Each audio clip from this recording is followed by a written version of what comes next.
Games, Truckbook. I'm bringing you a bit of exciting news about Torchlight Infinite. This is about my favorite thing in games, wood. The devs have released their 6th blog post on TapTap, and it says Infinite Wood awaits. So buckle up, I hope you enjoy the news I'm bringing you today and they're bringing to us, and let's go. The first thing that they are mentioning in this article is that, referring back to our previous dev box, we designed Torchlight Infinite to feature deep strategic character progression and gameplay. Skills, talents and heroes are only part of that equation. Today, let's talk about the shinier stuff, the wood. I'm happy that they're finally talking about it. And they're not pulling the punches. They're starting with a little bit of information about legendary wood.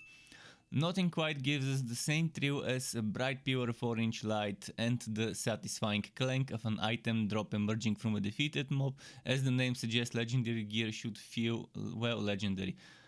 I think there's one thing that gives me a better satisfaction, and that's revealing the stats on that item and seeing the perfectly rolled stats on that item. And more about that in a moment. So they're saying further that these items are by no means easy to find. Well, I hope they don't make it any more than 30 to 60 minutes of grind per legendary item. After all, it's a fast-paced game, and after all, they want to release on mobile and PC. And I think it's reasonable if a legendary item drops every 30 to 60 minutes as an upper limit. Obviously, it shouldn't be about finding the legendary gear being difficult. It should be about min-maxing the legendary gear being the thing that takes a while. Because you will need to sacrifice other legendary items to get materials to reload the affixes, like in Diablo 3, for example.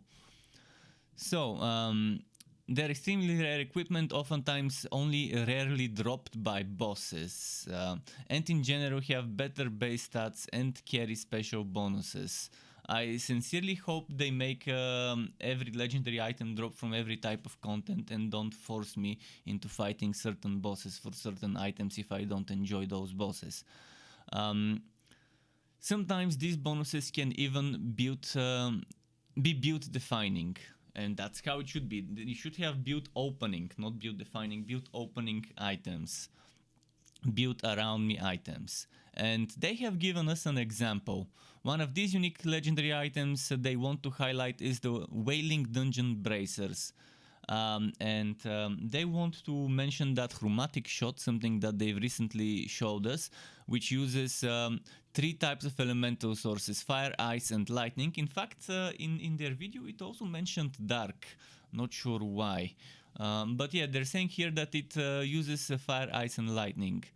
And those bracers, you see that they have -6 elemental resistance for 3 seconds on fire damage from spell hit. They need to change the wording on this because it's not really well worded. And the same for cold damage and lightning damage. So what I think it means is that this removes the elemental resistance for 3 seconds when you hit with fire damage, with a spell or attack. And for another 6 if you hit with cold, and for another 6 if you hit with lightning, which means you should be able to, in theory and in practice, reduce the elemental resistance for 3 seconds by 18 if you hit with chromatic shot that uses all those 3 elements. There's also other stats like gear energy shield, 1 elemental spell, skill level, etc., elemental damage casting speed, but what's fun here for them is the chromatic shot synergy with the Wailing Dungeon Bracers. So they're saying using chromatic shot with the Wailing Dungeon Bracers, you'll be able to activate all 3 negative elemental resistances with each hit. With a drop like that, how are you not tempted to build chromatic shot as your main skill? Well, chromatic shot's definitely not the only skill, and people might want to play something that's not shoot projectiles in a conical area, which is so far probably over 60% of the skills we've seen. Crafted experiences, and this is what I like. The crafting min-maxing system. This is where you would probably need to spend some time min-maxing your gear. And I think that's what endgame farming should be about. It shouldn't be about much in terms of getting the gear. I think it should be easier to get the gear you want for your build.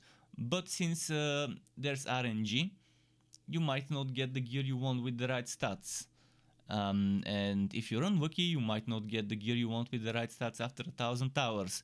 And that's where a system like this comes very handy.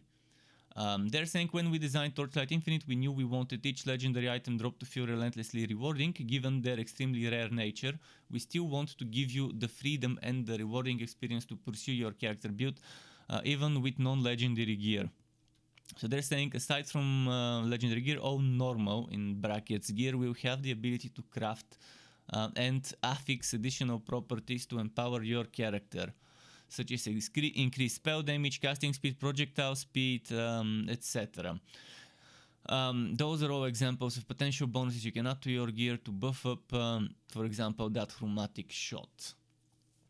And as you can see in that screenshot, they're showing a storm wand, and they're showing that before the crafting, the storm wand had 35 spell damage. After the crafting, this blue spell damage ended becoming purple, and instead of 35, it gives 56.